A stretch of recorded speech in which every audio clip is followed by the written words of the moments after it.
Okay, it's Sunday, which means against my better judgment, it's time to go to Reddit and see what we can find in this hive of scum and villainy. With special guest, the cat, my son. He is, well, at least for the first few minutes. He was on his own for 5 entire minutes today, and he very nearly didn't survive.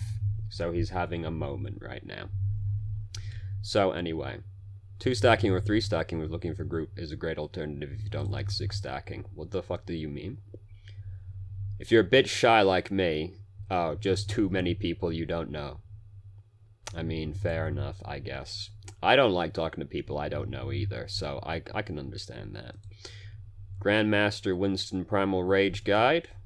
We will have a peep at the name of it at the very least. We're not going to watch it. Grandmaster Winston Primal Rage Guide by Agonius. So if you're interested in Winston, there you go. Go check that out, I guess. Unusual tip. Sometimes the most effective way to climb is to give absolutely no fucks whatsoever. I have a main account in High Masters. I play Sombra, McCree, Widow, Anna, Diva. I recently got an alt account to practice Widowmaker. One trick, never warm up, never join voice chat, reach GM in 1 week. I give absolutely no fucks whatever happens on my Widow account. I play thinking of enemies as target practice. Wow. I mean, that's one way to look at them, I suppose. Oh my god, fucking sensitivity. Do it feel good? If not, yes. And if not, change it. If it feels good, don't change it. Very simple. Very straightforward answer. Best translocator spots for rank. Oh, look at that. We got another video. And it's, Spot Translocator Sombra Assault Maps Edition. Advanced Overwatch Guide. Over guides. There you go. Go have a gander. Haven't vetted any of it, so it might all be terrible, but, you know, I'm terrible, so it would be in keeping with the theme, honestly. There's a fucking fly in the room. To the group that doesn't join Team Chat and comp, join Team Chat. I'd rather not, because I hate people, and frankly, I'll just fight. Apologies for the jump cut. Something happened. The cat's gone now. No more cat today. Tips climb into Diamond. I'm a McCree main that flexes a lot. I'm currently 2,900 but peaked in low Diamond. Right now I feel most matches I lose are because we can't figure out how to counter the other team because our initial counter strategies all fail. How do I learn to properly counter things? I only see goats countering guides nowadays when 90% of my matches never use goats. Yeah, there aren't a lot of goats out there in the wild, and counterintuitively enough. It's one of those things that people have decided to conflate is taking up the entirety of Overwatch at the moment, when the reality is it just flatly isn't, basically. Like when people were trying to tell me that Orisa Roadhog was absolutely everywhere and Orisa was dominating over Reinhardt, and I was like, every game I play is still Reinhardt versus Reinhardt, like 90% of the time, but, you know, whatever you tell me, Reddit. Anyway, so it's a fairly vague question because it's just, how do I learn to properly counter things? Well, that's very vague. What I will say is, it does say we can't figure out how to counter the other team because our initial counter strategies all fail. Just because it failed, like, after 1 or 2 attempts doesn't mean you have the wrong strategy necessarily. It can just mean that you have not executed the strategy properly. Like when you see someone switching through heroes constantly every few seconds, they're playing a different hero. Like, my dude, it might not be the hero that's the issue. It might just be that you didn't play the hero properly, you know? So, how to counter things is too vague. I'll be here talking about that forever. So we'll just go with, hey, just because the first time you tried it failed didn't mean it was the wrong idea. It might just have been executed badly. Need help with DPI and sensitivity? It does, as usual, you know. Yep, a lot of VoD stuff today. Bernie, bronze to GM climb. Okay, not really, but bronze to silver would be nice. Would be nice. Oh Jesus Christ! Oh my God! Oh, Too long. I feel out of place. So, my name is Bumble. Alright, okay. I played Overwatch in Season 2, switched to PC in Season 4, I placed Plat, finished Diamond near end of Season 5, I hit Masters. After I've been playing since Season 9 and been mid-Masters every season on average. Also, not sure how important this is, but I have 8 or 9 accounts to play on. Jesus Christ, that's a bit excessive, isn't it? Fucking 8 or 9 accounts? Okay. Anyway, since it's impossible to keep that many accounts up, many are Diamond or low Masters, I have 2 accounts in GM. Okay, so moving on, one of my not to humble brag or anything, but so one of my primary accounts I play on, I decided to fill pick and see how I climb, though I normally mained projectile DPS. Now the Season Doom is nerfed and I'm trying new things, but I feel like my hit scans can't compete at this level, and my Genji, which is probably my most played and favorite hero with around 700 hours, is subpar compared to some heroes. What's the question? Is there a question in here? Of course I can play goats or like anyone else, so that isn't a problem, but if I wanted to do pugs or something, I don't really have a main account, so can I use any? What the fuck is this going on about? I would love to stop getting into pugs. It's just looking for group thing, I think. Whatever, go away. This is a terrible Sunday so far, isn't it? Pressure sensitive mice. One of those. Figured I'd play around with basically the thing. Whatever, who cares? We'll stop wasting a bunch of time. Why do people flick? I never really play Widow or any long-range DPS. I usually see people flicking their mouse when they take shots with Widow, but I never really understood why. It seems counterintuitive to leave your aim up to random shaking when you could just aim for heads. I mean, to leave your aim up to random shaking, I mean, it's not like random shaking. And I mean, yeah, the goal is to aim for the heads. It's just you kind of like snap to the person. Like, I mean, it's like two different, because you either flick or you track, basically. And flicking, if you can like click on one specific pixel, really precise, then great. But you might not be able to like smoothly track a moving target, So it's just like whatever you're personally better at. Like, I'm better at flicking than I am at tracking, because I can click on the one spot I want relatively easily, but like following the man that's moving like that, nah, it can't be done. It can't be done. Fucking monkey brain can't compute tracking something with my eye. It can't, and my hand at the same time. It can't be done. Can't be done. But I can click on the thing I want to click on. Lost 400 SR in 3 days. What is going on? Well, I'd wager a losing streak and some probably big tilt. It was fucking fly. Jesus Christ. This season just seems awful and I don't know what I'm doing wrong. I don't really care about SR and I don't get stressed that easily, but I'm not enjoying this season at all. I mean, like, not to nitpick or anything, but you say this, but you did come to a Reddit specifically to post about how you've lost this much SR in 3 days, so you probably care a little bit. But I'm not enjoying the season at all. Does anyone else feel this way? I just want to... this is like the most fun I've had playing the game in a while, but that's because I really like Ashe, so, I suppose. And I'm not afraid to pick Ashe and fail and get shit-talked, because picking Ashe is a lot like picking Widowmaker. You're gonna get shit-talked on. Even if you're carrying the game, it doesn't matter. They're gonna shit-talk you regardless. It's okay. I don't give a fuck. They can shit-talk me as much as they want. I revel in it, frankly.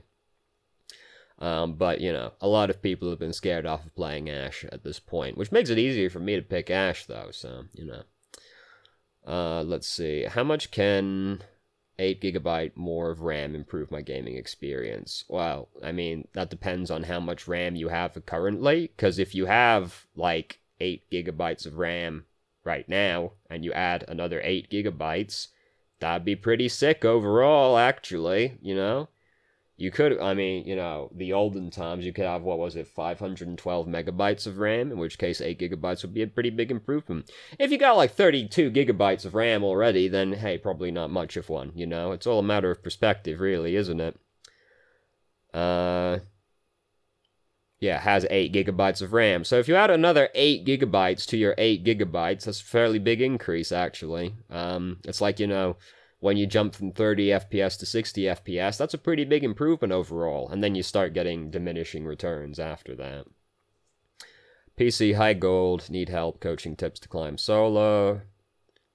Recently came back, and when I stopped, I was a solid mid to high plat rank and queued with a diamond and still done good. Still done good in games around diamond. 8 months I've had a hellish 10 placements, and I've been placed in gold. I mean, you know, like, I always end placements like 2 and 8, so, yeah, placements are fucked always. Kept queuing with people who don't talk. Pick DPS. Don't switch. Oh no, it's me. He queued with me. And then people who throw and disconnect. I don't throw intentionally, okay? In my defense, I'm just terrible. Any tips? I could try using the group finding tool. What is it? Yeah, that would be worse for EU, isn't it? Because then you got like a bunch of different languages it's going to pull from. Well, I mean, you know, life is hard sometimes, don't worry about it too much. There you go. Good talk, team. That's why they give me the big bucks. For the people who feel stuck or in their own elo hell, here's some advice. Oh, Jesus Christ. As soon as I open it and see that it's got fucking headers and shit in it, I'm like, alright, we're not reading this. I'm always the one in voice chat asking for a hard reset instead of trickling in. Lately, I've been getting some backlash for it. You'll have to take me at my word for it, but I'm not being a dick. But I'm not being a dick about it. I'm just saying waiting in spawn for respawns. Let me do this one. Lately, though, people have been getting pissy about it. I've been hearing a lot of, we can't kill them from spawn, or report me for AFK and spawn. Yeah, you know, there was a similar thing that happened a lot when the game came out, which has gotten better lately. This was on the payload maps, where, you know, the payload maps, for all intents and purposes, might as well be checkpoints, right? Just be the checkpoints, because there are only certain parts of the maps that are actually, like, feasible to fight on, right? Like, you're on Dorado, you don't go and try to fight them at their spawn, because that's not feasible. We hold at the choke point of the bridge for the first checkpoint, right? But when the game first came out, if you, people just wanted to go and fight, like, right outside their fucking spawn doors, and if you said, hey, how about we sit back and wait in a better position for them to push to us? And they go, yeah, well, we just let them push all the way to the end of the fucking map, Oh yeah, that's exactly the same fucking thing, isn't it? Jesus Christ. You know, people on the internet are fucking stupid, you know. Please are just wrong. Yeah, you know, like, if you don't go in one by one, wait for your team to regroup. Yep, true story. People are dumb, also. That's the issue, really. What is the definition of a main and an off tank, and what makes a tank fall into either group? So I've heard a few different definitions of it at this point, but my definition of a main tank and an off tank is a main tank simply has more presence in the game than an off tank does, and the off tank has more utility than the main tank does, or more damage than the main tank does.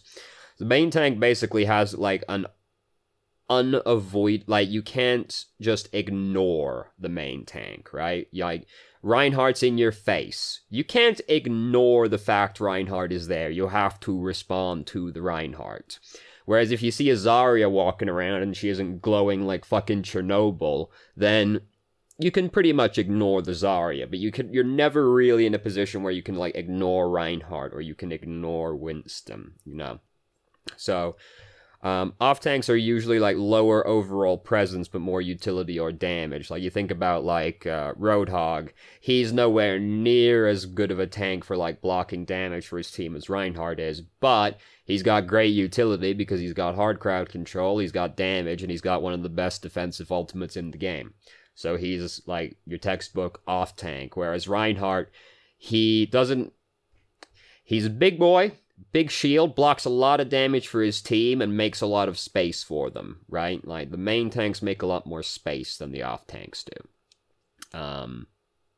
There you go. That's my definition. I've heard a couple different ones at this point, though. That's mine. Is a shield tank always going to be necessary, and if so, why?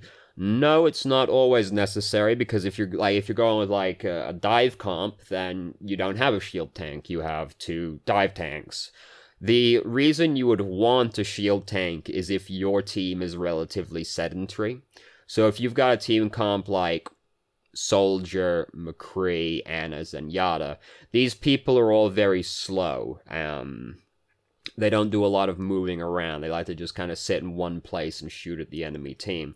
In that situation, having a shield tank is better it's better to have a shield tank for that kind of team, because then you can sit and block for those people and give them uncontested lines of sight. Because they're behind a shield. They can shoot at the enemy. They can shoot at the bad man, and the bad man can't shoot at them. Plus, then you try to walk next to them, and you got Reinhardt beating you to death, right?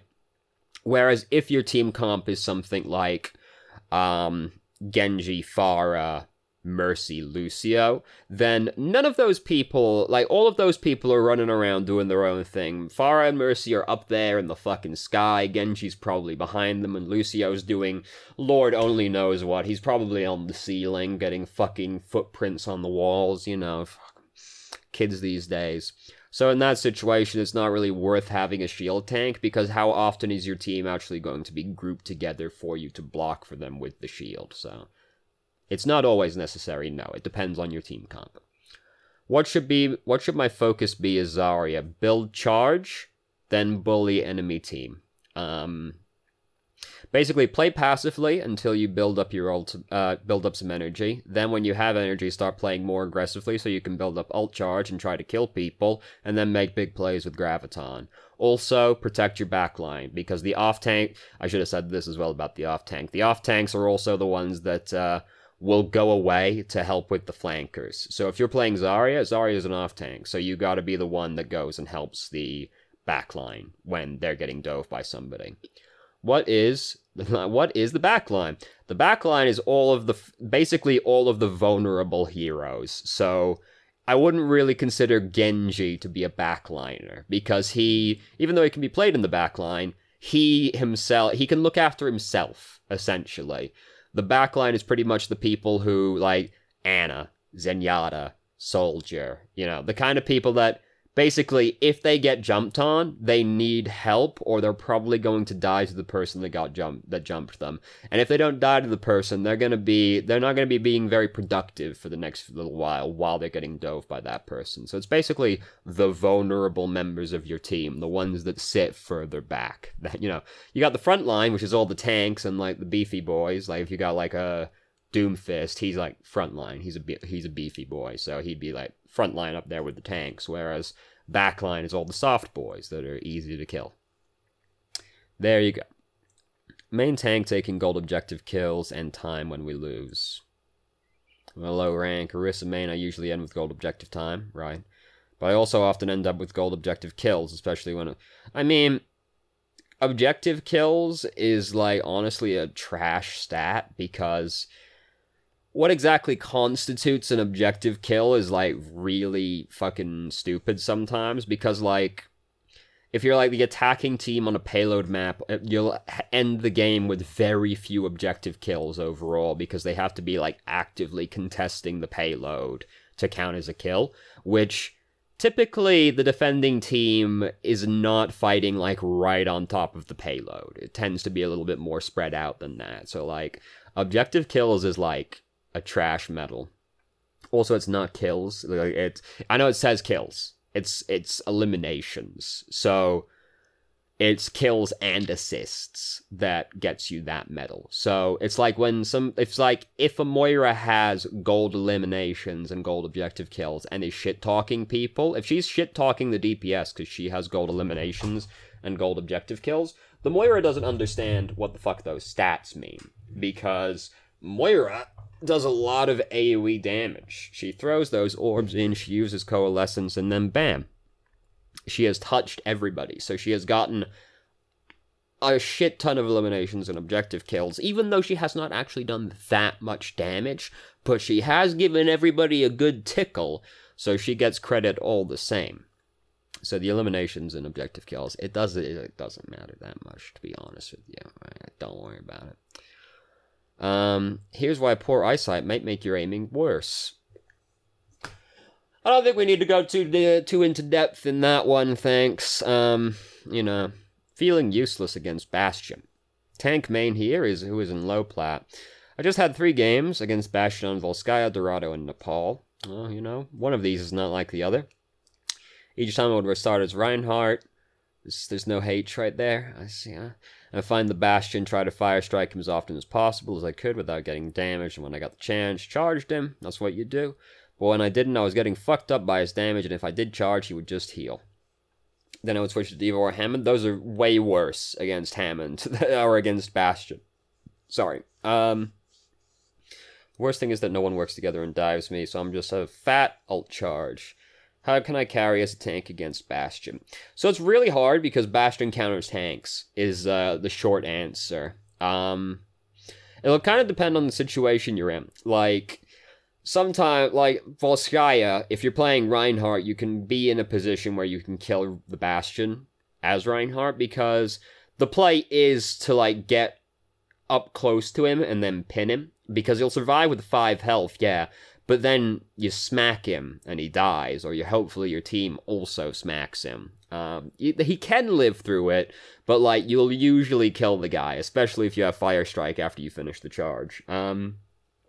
So, like, what'll usually happen in that kind of situation, on, like, Volskaya, is the Bastion will sit, like, right at, like, you know how it is, where the truck is, and then everybody sits on the right side, of, like, facing in towards the objective. People sit on the right side of the truck, like, next to the little room with the health kit, and then they shoot out at the attacking team as they're coming through. Bastion's usually sitting, like, right there, like, right next to the choke point. So what you can do in that kind of situation is you can go up the right-hand side of the doorway instead of the left-hand side, which people love to do. You go over the right-hand side, just come around the corner really quickly, and then pin him against the wall, because there's also a wall, like, right there. So you can just sort of come around really suddenly and then just clap him with your team, hopefully, but, you know, that's going to be hit or miss. So, you know, sometimes they're in a position where you can get to them and charge them relatively easily, in which case you can just kill the Bastion as Reinhardt. It's not actually that difficult to do consistently, as long as you can close the distance to the Bastion. So if the Bastion's playing smart, that won't happen, but he picked Bastion, so he's probably not the smartest guy in the world. If they're doing, like, a pirate ship thing, right, then... Oh, no, they changed that, didn't they? I was going to say you could do Orisa, but they changed that. You can't yank the guy off the payload anymore, can you? Because apparently that was a bug, which is very upsetting, so disregard that. I mean, so if they... you can deal with it as Reinhardt as well, because there's this thing where the charge hitbox is not what it looks like, right? So... there are a lot of situations where if you're defending as Reinhardt, the easiest way to get killed by Bastion basically is to just kind of, like, panic about the Bastion. People always do, like, you know, they don't follow Robert Downey Jr.'s advice from Tropic Thunder. People always go full retard when they see a Bastion, right? You'll see the Reinhardt, shield broken, just, like, running up to him, swinging his hammer, and he dies 1,000 miles away, and then everybody else goes... let's go, boys. And then the, like, fucking World War I trenches, they go over the top and run straight at the Bastion, and they all get fucking mowed down. Like, it's very depressing. Much like World War I. Like, you need to be patient about it. So, like, if you're on, like, Dorado, right? Obviously, I don't know the situation, but if we're assuming that if they're attacking, right, then... you can just kind of wait out of the way, because, again, you don't need to worry too much about how much ground you give up as long as they don't get it to the fucking end, right? So you can wait in a convenient position, like, say, right around the corner at the archway, then when he comes around the corner, you just run up, hop up on the payload, and pin him, and then he's dealt with at that point. If you can get him out of turret form, it's not so much of an issue.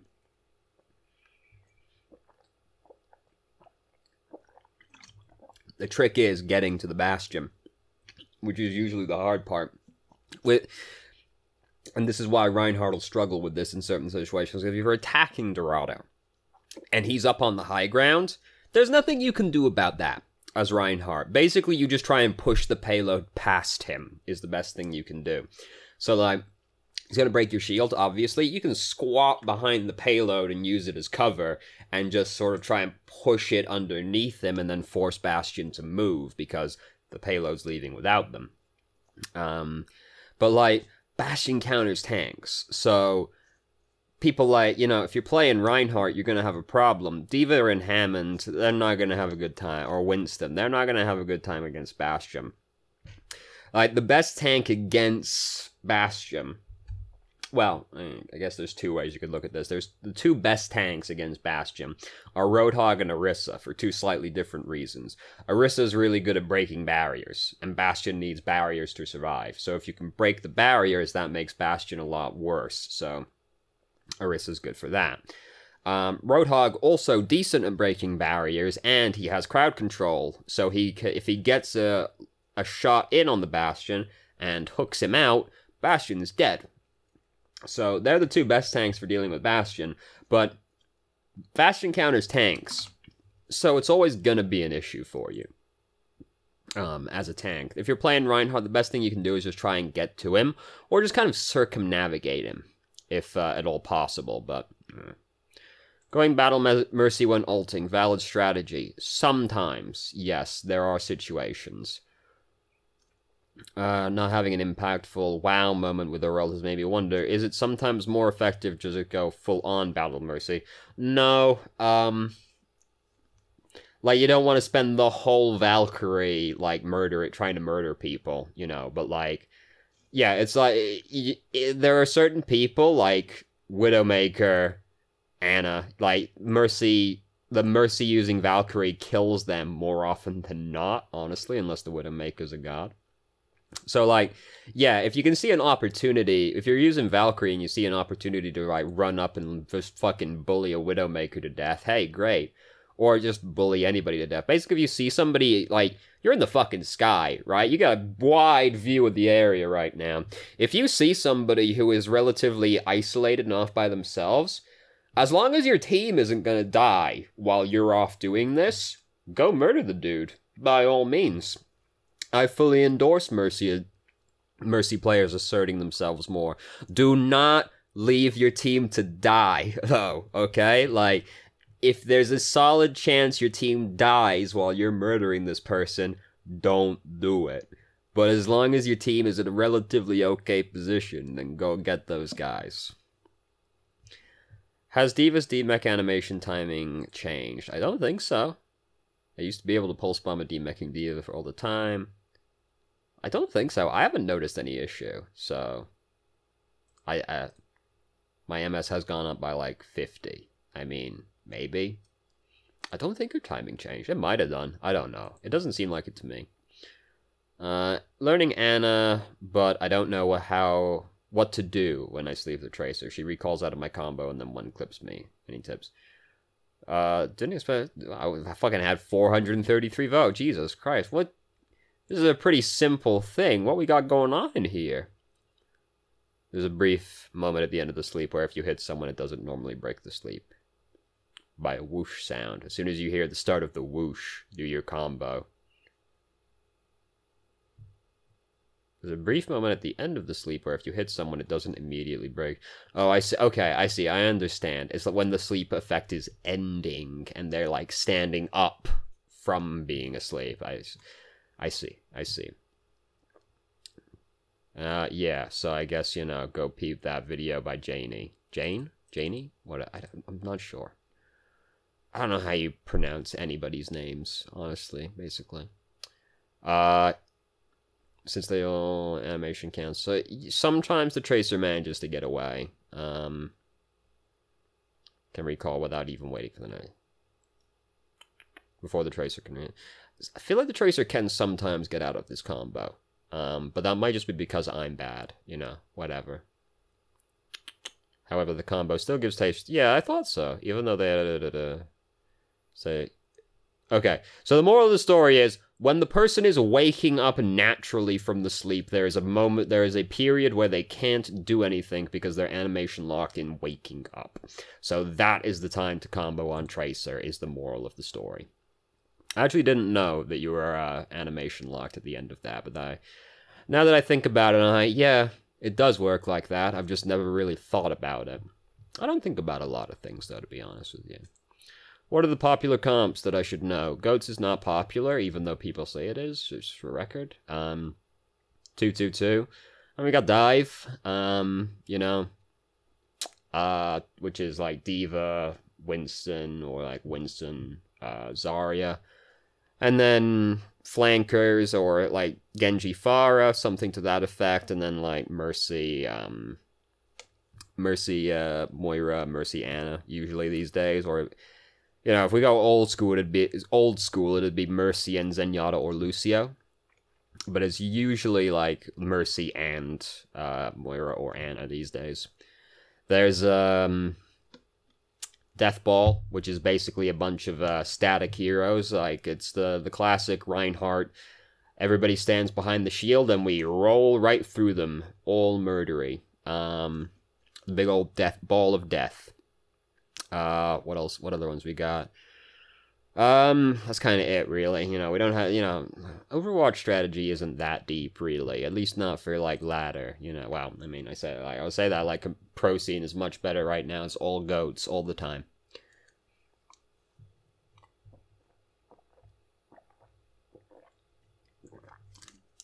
This is called, Fierce Strawberry, by the way, which is, you know, very serious name for a fruity drink, isn't it? How to position as Anna advanced. Too long, didn't read. What do I do when my wanted location is occupied and other reasonable locations are at high risk or denied? Then you just kind of, I'm trying to think exactly how to articulate this. If you can't get into the position like you really want to, then...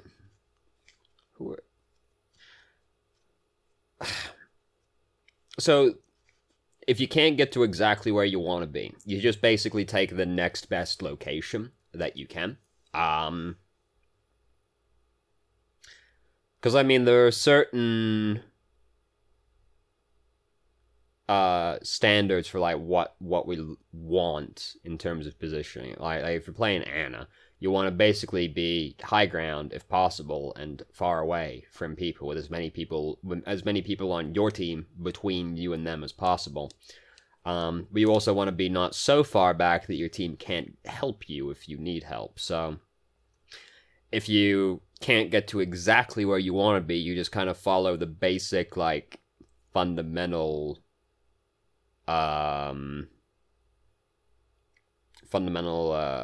aspects of positioning and go, well, what's the next best thing I can do in this position? Because I can't go to high ground because they're gonna dive on me, right? Like, they're gonna, Winston and Diva are gonna jump on me and make me sad. So what do?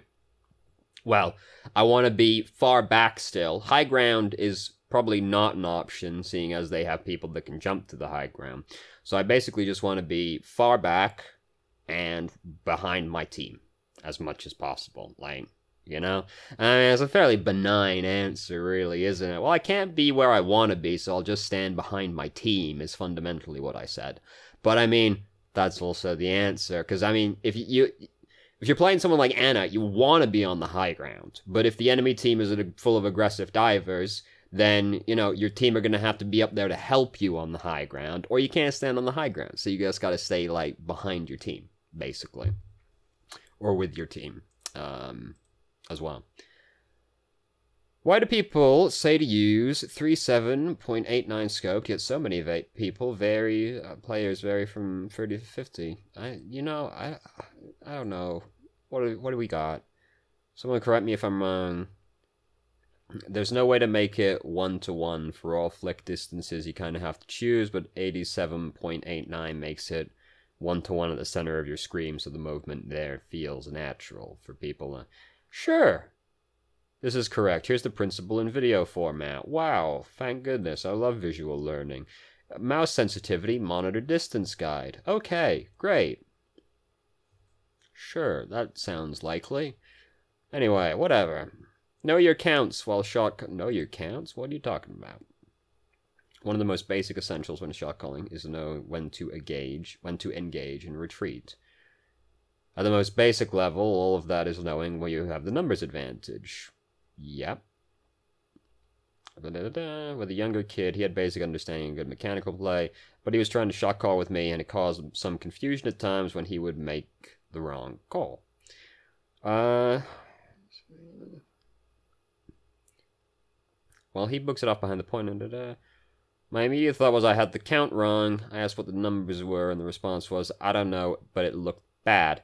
That lost it's the game. We literally conceded the point for no reason and couldn't manage to take it back. The point of this, so, learn how to count, basically. Okay, fair enough. You know, it doesn't need to be this long. He's as like I'm in any position to talk about people, complain about people being long-winded and rambling. Please advise how to deal with this horrible matchmaking. Couple weeks now, and that matchmaking has never been balanced. Out of 5 games, 2 you get horrible team matchups where your team is full of people who give up after the first. Oh no. There's bang, then there's one game where your team and the other team. You know, like, you're playing a team-based online competitive game. Matchmaking is always going to be an issue. Like, you have to learn how to deal with what you're placed with to the best of your abilities. That's the whole point of playing solo, basically.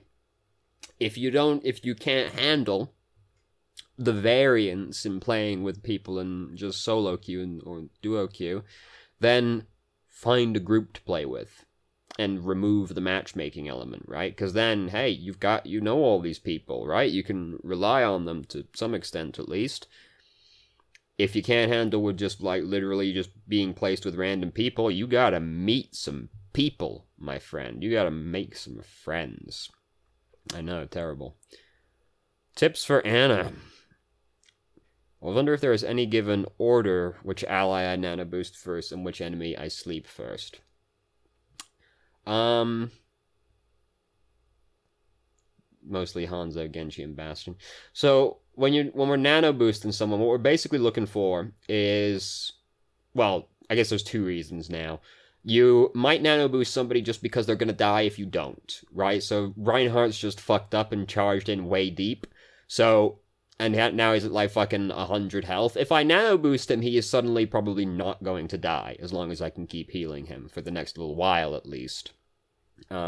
So you might nano boost like anybody just to keep them alive. Like if you really feel like you need fucking Mercy alive, you might nano boost Mercy because she's being doped by 5 people, and you think like, I need her alive right now, right? So you might do that. You're usually gonna do, like, it's usually gonna be a tank, but, you know, there are a few situations where it's worth nanoing a DPS just to keep them alive, because, like, if this DPS dies, we're fucked right now.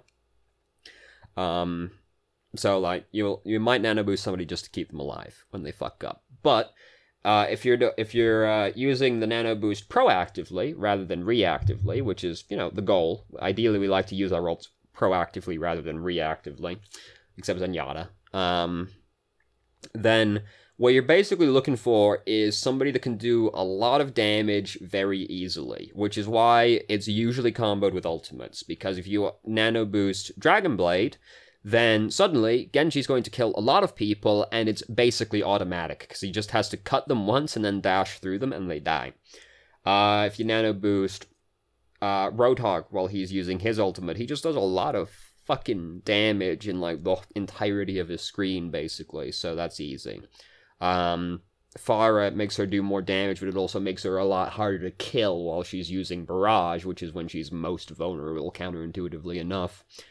But they don't need to be, like, somebody that's ulting. We still want, basically, someone who can do damage reliably. So, like, if you're gonna nano boost, like, the McCree, the Hanzo, the Ashe, then Bob's a good one to nano boost as well, hopefully Bob doesn't get slapped. That if you're gonna nano boost, like, the precision-based DPS, then you need to know they're kind of decent, because if you nano boost them and they don't hit a single shot, that nano boost was wasted. right? So it's a more, you'll get consistently better results by just nano boosting like Winston, Reinhardt,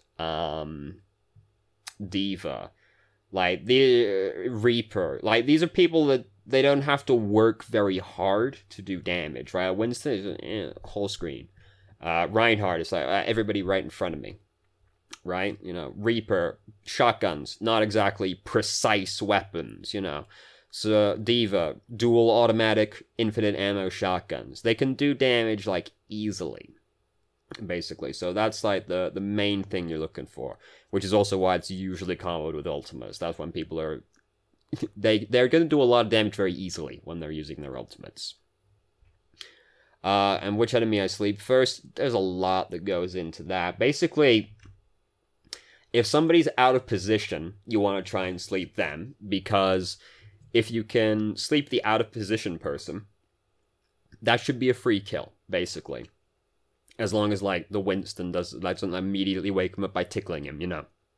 Like, if you can trank somebody and they're like, just assume we're on, like, Dorado, right? You know, first checkpoint, we're defending, they're trying to push up through the choke point, as you do, but, like, McCree has this idea that he's gonna go around the backside and flank us from the staircase on the right, you know? So if we sleep that boy over there, he's out of position, he's fucking dead now, because he's asleep, he can't do anything, and his team can't possibly get to him to save him, right? So we gang up on him, we kill him. The other reason you would sleep someone, the other highest priority people to sleep, are basically the people most threatening, or the people you most want out of the fight right now. So somebody using their ultimate, obviously most threatening, though not necessarily the easiest ones to hit, like, you know, Genji.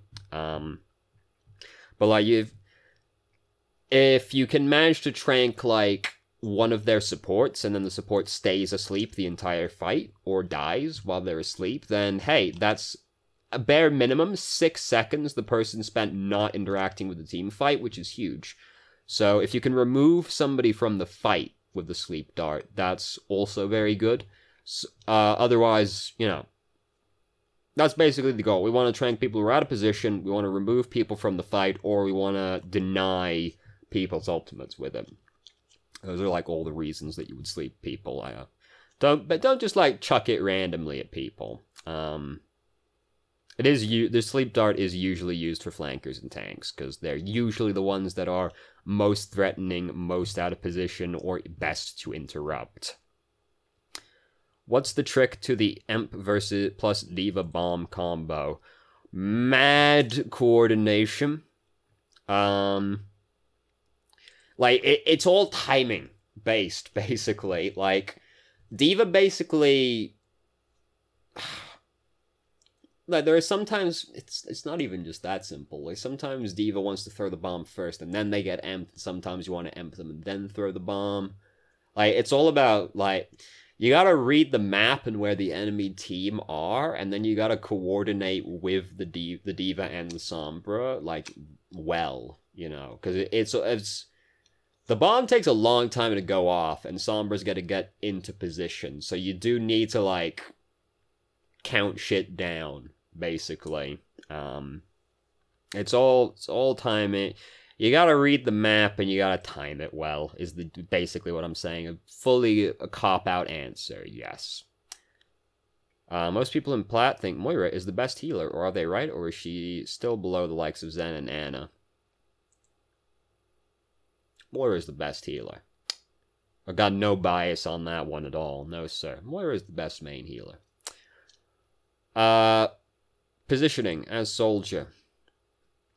Mid-silver SR, and I've come to realize that I do better as Soldier in some maps by flanking the enemy, but I'm better off staying with the team on some other maps. Any tips on how I can identify what well, I mean, you don't flank as Soldier. That's not going to work beyond, like, silver rank, basically. Soldier's very bad at flanking, because it takes him a long time to get into position, and he's not that good when he's flanking, and he's very easy to kill as well. So, he's not very easy to kill, but he's pretty easy to kill, so he's a very bad flanker. Positioning a soldier is, you want to control high ground. Like, high ground is Soldier is one of those people that is very strong if he can get set up on the high ground. Otherwise, far away from the enemy team. But Soldier can get, like, because Sprint is, like, a pretty good movement ability for how benign it is. So he can get into high ground or very far away positions very easily, and he has self-sustain because he has biotic field, so he's not as reliant on his teammates as some other heroes would be. So you basically want, and he has a very long-range weapon that is accurate at long range, right? And his fall-off range is very long. It's not sniper long, like, he can't fight a Widow, but yeah, he's pretty long range. So yeah, high ground and far away, if at all possible. So if you're on, like, Gibraltar, right? You want to be up on the catwalks in the hangar, or outside the hangar, basically the entire time, because it's high ground, it's really hard to get to, it affords you a huge view of the map, and there's little the enemy can use for cover, right? And you're difficult to get to, so high ground, really good. Vastly underrated part of the game. I do think it's possible to climb with certain heroes up to gold just by controlling high ground, because people don't understand how strong it is. Nervous and scared to queue right now. Does anyone else get nervous, or I just don't even want to queue? I've just reached plat after 2 seasons. I mean, you know, I used to be like that. I used to be, have the ranked anxiety, but, basically, I just forced myself to do it, and I got over it eventually. You know, you just kind of have to, like, muscle through the initial anxiety of it. And eventually it'll get better, in my experience anyway. Yours might vary, but I find that if you can force yourself to do it enough, eventually you go, that's not as bad as I thought it would be, actually. That's usually how anxiety goes, as it turns out. How do you control your momentum as Winston? Every time I use the jump pack, I jump too far or too high, etc. I only jump like 10 feet. If you hold back when you jump, you don't go anywhere near as far. Or when you use the jump. If you jump and then use the boosters, you go further. If you hold back and then boost, you don't go very far at all. So I think that's one of the most underappreciated things as Winston, is that you can jump way less further than you have to. That was an awful phrased sentence right there. Yeah, anyway, there you go. If you jump, hey, you go further.